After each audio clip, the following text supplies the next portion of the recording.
Hi, we're Barnes and Leslie from The Morning X.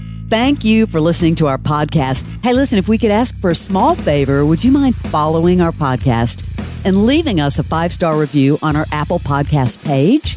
That would just mean so much to us. We thank you for taking the time to do that. And now let's get on with the show. Let's go to Sleaze Town, Fram. Barnes, why do celebrity divorces get so messy? Man, I don't know. Yeah, this one, it seems to be getting worse. Money. We know about, Christine Baumgartner filing for divorce from Kevin Costner last month after 18 years of marriage.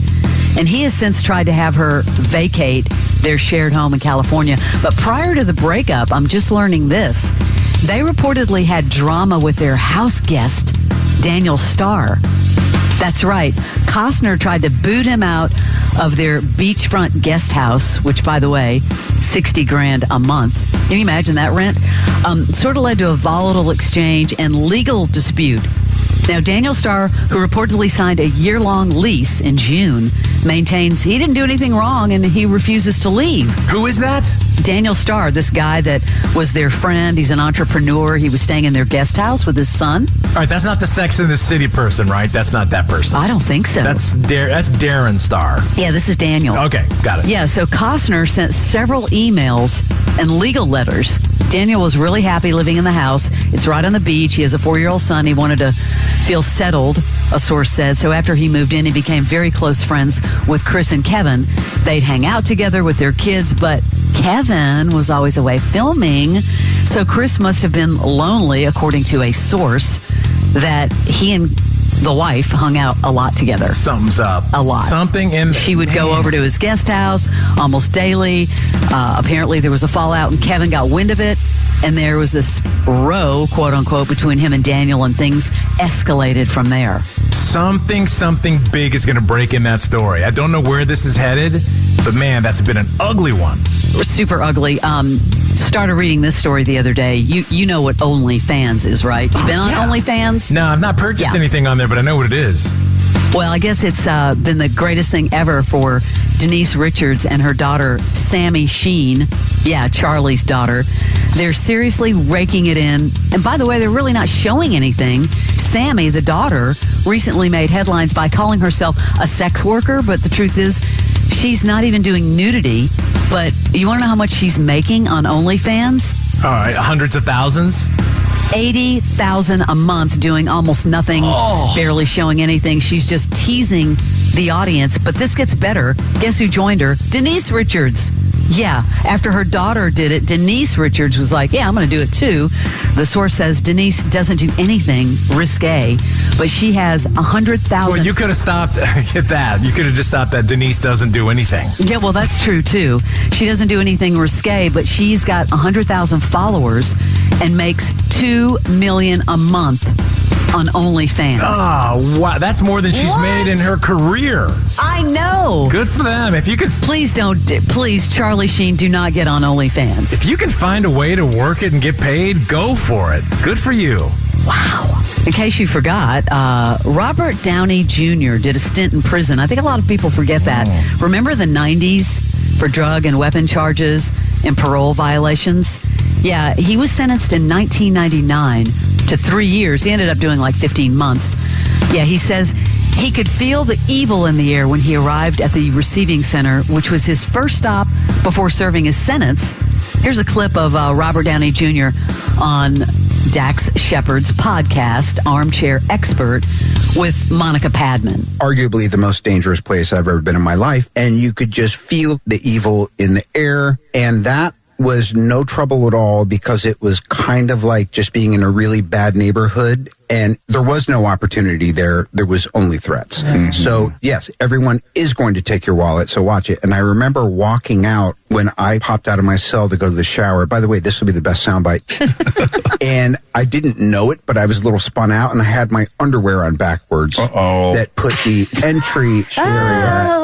It's an invitation, really. You warm as an invitation. And I remember eliciting some strong chuckles and jeers from my fellow inmates. It is crazy to think about how much trouble he was in, but man, all was forgotten.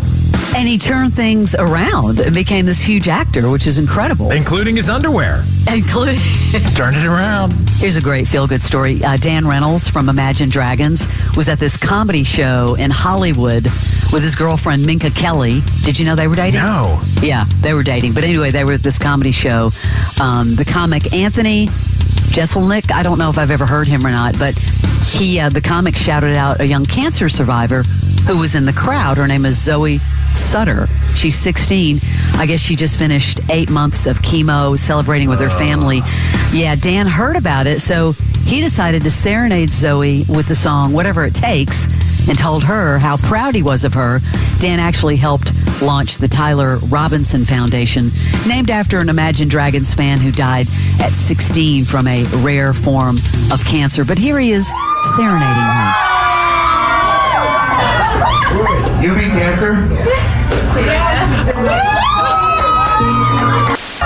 I love what he did, but that just sounds like me singing. That doesn't sound like a professional singer. He's in a comedy club. But where'd they get the music? Was this like karaoke? I was getting ready to say there must have been like a karaoke machine. It sounds like he was singing like along to his track. But yeah, maybe he's had a couple drinks. But I love when artists do that, or Yes. anyone for that matter. But something special like that person will remember forever. That's cool. Before all the shows that he was in, like Breaking Bad and Malcolm in the Middle, Bryan Cranston, who I love, was on Watch What Happens Live, and Andy Cohen was playing clips of him doing early TV work because he definitely had a career way before all the big success. Here's what was divulged when they showed him in an old episode of The X-Files. Oh, wow. Who knew? Here he is holding Agent Mulder hostage in X-Files.